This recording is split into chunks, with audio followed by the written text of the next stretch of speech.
Hello, everybody. Welcome to another episode, another review from the Power Bomb Project. I am one of your hosts, Daniel, joined by my other two hosts. It's Berman. Hey, Chris again.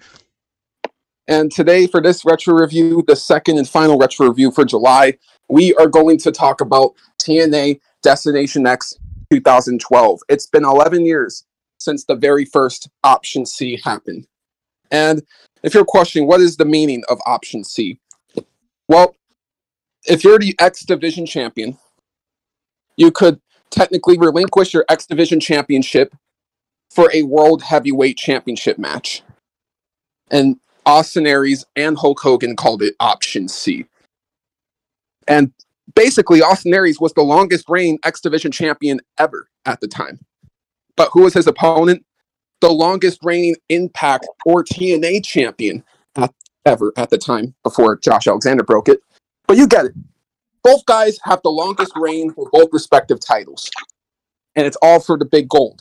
And that's what the pay-per-view was really revolving around. You also got a tournament for the X Division Championship. You got a last man standing match between AJ and Christopher. You also got another classic, well, not classic, but another great match between Kurt and Joe in the pay-per-view. So basically, you got all that stuff. But what this is really about is establishing Option C. An important event for TNA. And not only that, it is in the top 5 or top 10 favorite TNA shows ever on most lists for most people. So what makes it stand out? Well, let's talk about it. We'll dive into the first match. And this is a second chance match. So every round 1 loser gets a second chance to be in the X Division Championship tournament. So it's Mason Andrews, now known as Scorpio Sky or Scorpio Sky, Rubix, or also known as Jigsaw, Dakota, Darsow versus Lars only. The Fatal 4-Way. And honestly, it was pretty action-packed. A fun way to kick off the show, in my personal opinion. All these guys basically did their thing. And I feel like I can't really go off too much here on these tournament matches. Just because. But they're pretty good. I mean, this one especially was pretty good. So overall, I'm going to have to give this joint a 7.5 out of 10. Mason Andrews wins, and he moves on to the semifinals. Yeah, the same thing. I'm not going to say that much. I would say it was very fun to watch. And it was very interesting to see how Scorpio Sky kind of ended up, where before he was in Impact, now he's in AEW, doing kind of the same kind of thing, really. But it was very fun. To me, I would give this a 7.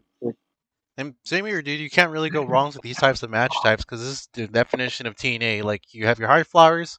This is a damn good match. I'll give it 7.5. It was enjoyable. But, in my personal opinion, some of these tournament matches just ain't it. Well, next up, match number 2, X Division Championship Tournament semifinal match, Mason Andrews versus Kid Kash. Now, Kid Kash was a bit past his prime here, and that kind of showed. And the match was just very average. Mason Andrews advances. And yeah, overall, I'm going to give it a 5.5 out of 10. Yeah, it was very mid. It was not something special to see. But it was not that bad at the same time, too. I'd give this a 5 for me. And I'm on the same boat because literally, I mean, Scorpio Sky was fun and all, but Kid Kash, I just wasn't feeling his style, bro. It just felt like kind of generic to me. So for what it was okay. It's a 5. Now, we move on to match number 3. Another semifinal match. We got Kenny King, who I believe is still with the company, if I'm not mistaken.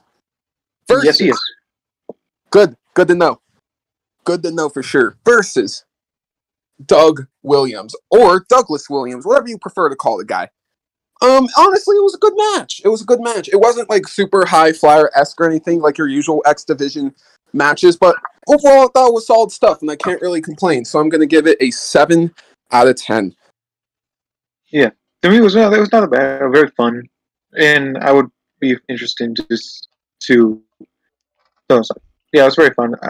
And I do say that Kenny King is still with the company. He is the Digital Media Championship right now.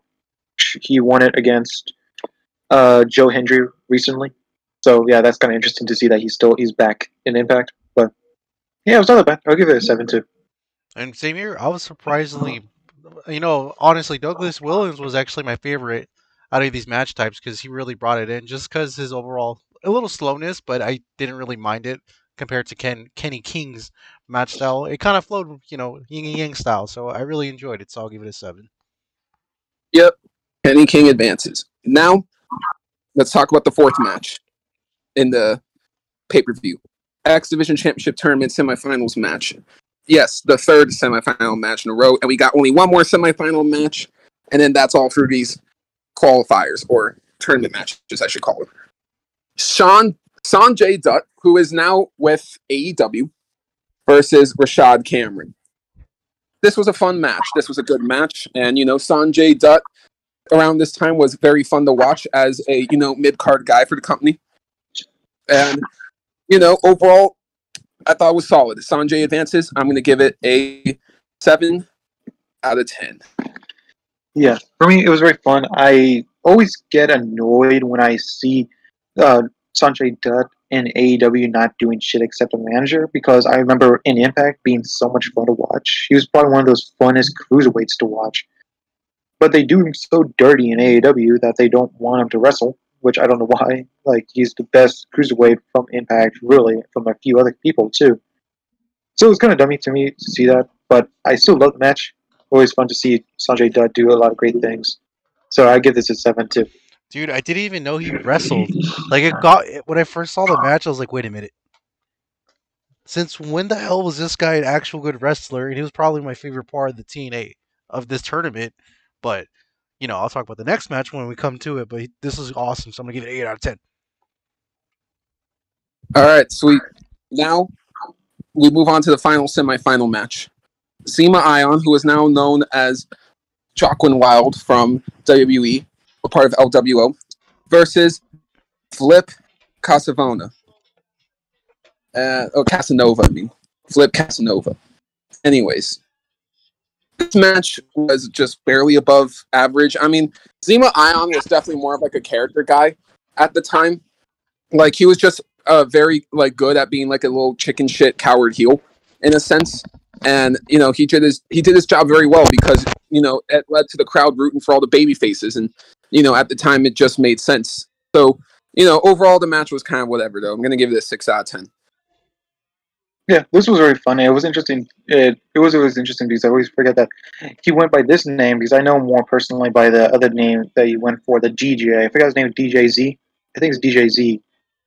He used to be called that in Impact more that I know of, and he was one of my favorite characters when he was cruiserweight. But yeah, it was definitely very midish. I would say it was not that bad, but it was not the best from these type of matches. So I would give this a 5.5.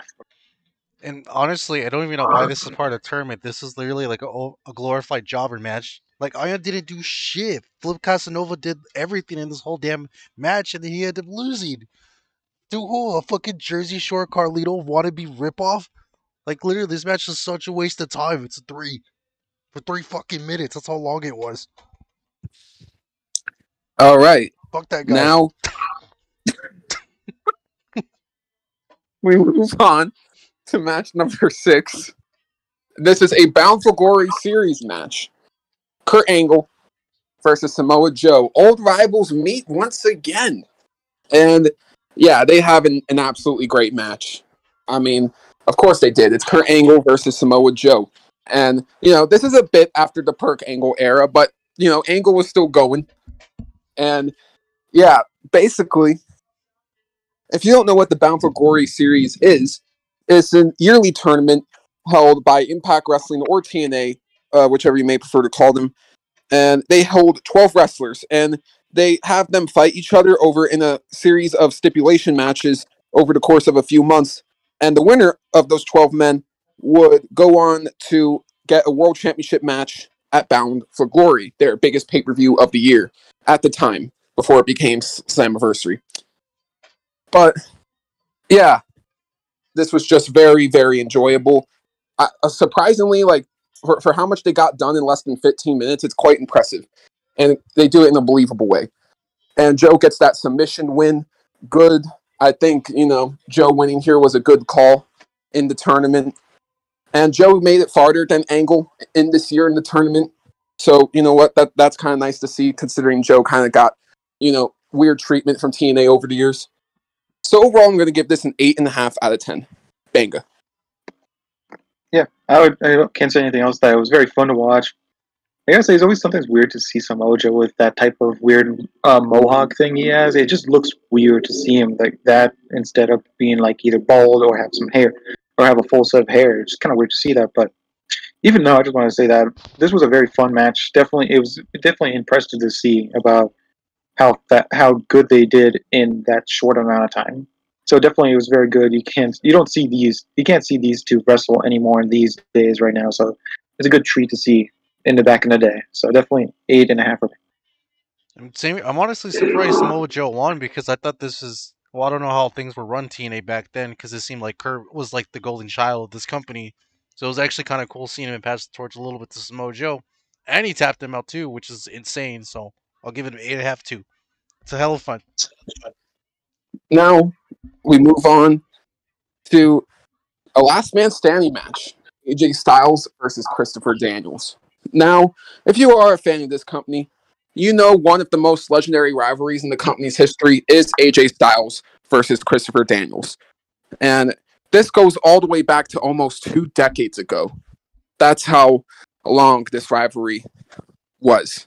And it lasted pretty much an entire decade, from 2005 all the way up till around here in 2012. And yeah, you could say what you want about the story for this particular match where, Christopher is kind of having like this one chick lie to the world about him having a kid. It's a bad story. It's a bad story for sure.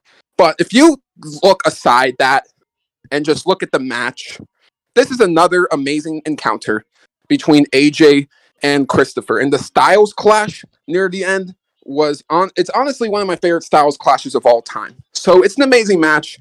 Just ignore the shitty story and have a great time with this, because yeah, if you do that, you will definitely have a great time. Overall, I'm gonna have to give this a 9 out of 10. Yeah, for me it was very fun. I always love these two. I do remember most of the matches from him. It was very interesting. The story was a little shitty, I would give you that.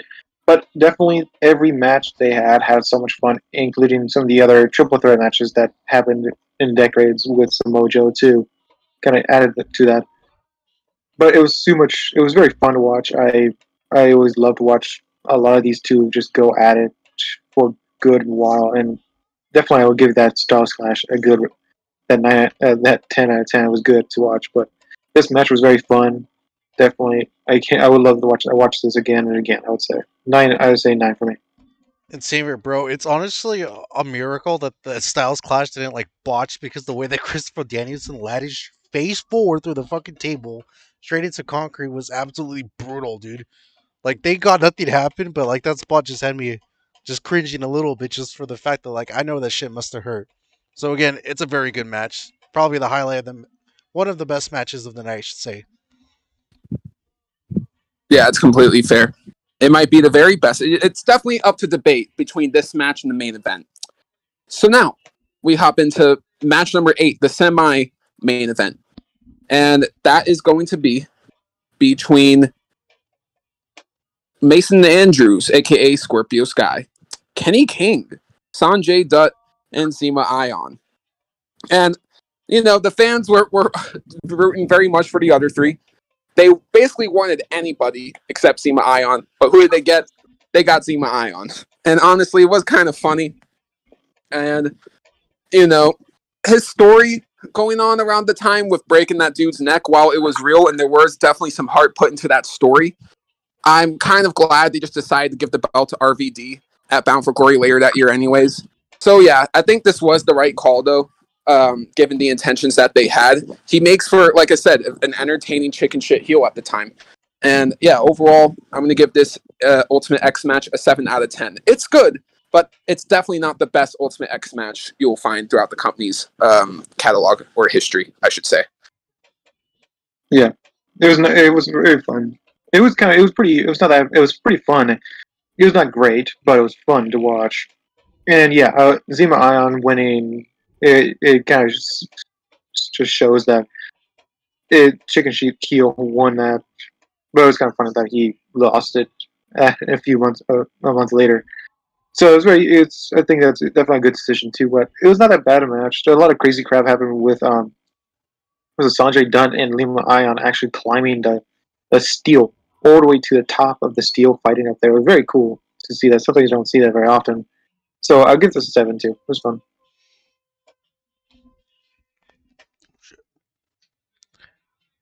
Sorry about that. Just having some issues. But I just want to say for a fact that my boy Sonjay Dutt was robbed because he literally carried this match. And the only fucking thing that Ion did was get a stupid hairspray, spray it in his face. Even though we all saw it, I saw him take it out of his damn pants and barely hit his face. And he somehow won. I don't know what they saw in this guy, but there's better damn villains in this job. So I'm giving this a 7 out of 10. It was fun, but I really hate the ending because that was really stupid. All right, fair enough. Dub. Now the main event. Austin Aries, option C. We got, for the TNA Heavyweight Championship, Bobby Roode, or Robert Roode. I'm calling him Bobby Roode. Fuck that. Bobby Roode versus Austin Aries. Now, I know that, sadly, the past 11 years haven't been the greatest to either of these folks.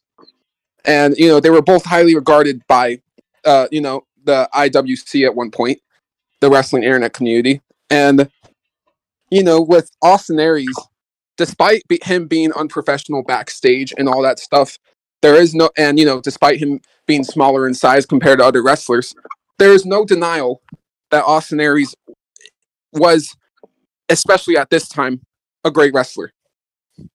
And then I could say the exact same thing about Bobby Roode.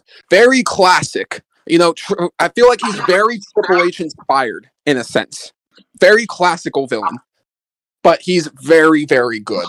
And while his moveset may be simplistic, it doesn't matter. Because his character and the stories he provided at the time worked.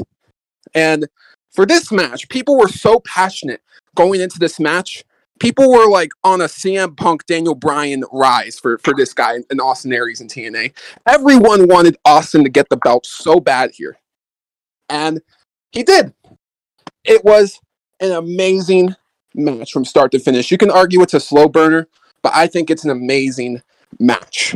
And yeah, like I said, it's really tough to pick between this match and the Last Man Standing match in regards to which one's the better match of the night. If you're going based off action, I'd probably say the Last Man Standing. But if you're going based off the story, I'd say the main event. So, yeah, overall, I'm also going to give this piece a 9 out of 10. It's kind of a shame what has happened to both men's careers after all of this. And I know Robert is, or Bobby, is going through he's still recovering from neck surgery and all that. And he's been out for over a year, but hopefully he can return sometime soon in the near future because, I don't know, I want to see a proper ending for Bobby Roode's career. Yeah, to rely on that it's sad to hear that the Bobby Roode stuff and how Austin Theory kind of fell down from the mountain, I'm going to call it. But it was a very fun match. Probably one of these. It was a great match to watch. And to be perfectly honest, I would pick this match over the Last Man Standing match. I like this one a lot just because of how I like it. It was very fun. The story was great, and the two pretty much had a blast together just doing the wrestling here too. So it was very great to see. So I'm just going to give this a 9. And I'm in the same boat, just for the fact that this is a great example of how to do slow wrestling because of the storytelling, and you can tell the crowd's energy is just really into it. And funny thinking about it too, because most of the comments on this pay-per-view are talking about how dirty they did Bobby Roode in WWE, and I'm like, damn. Like, how do you go from being like champ from Ultimate TNA guy just to be another jobber for WWE? It's kind of sad. And I'm not sure of what happened to Austin Aries, but if whatever happens, happens. So overall, the match itself, it was excellent. It was good, but I still think the AJ Styles versus Christopher Daniels was my personal favorite, just for the amount of like shots both men were taking. So that was pretty cool. So 9 out of 10 for me. All right. Now, those are some fair opinions. Overall, this was a memorable pay-per-view. Definitely one of TNA's best pay-per-views ever, in my eyes. And overall, I'm going to have to give this joint an 8 out of 10. And for me, it was very fun. I really liked the pay-per-view. There's only a few matches, but I still loved it, so I give it an 8-2. And same here. All 3 8s, boys. Let's go. All right. Thank you all so much for watching. I've been Daniel. I've been Berman. That'd be Chris. And we'll see you all in the next one. Take it easy.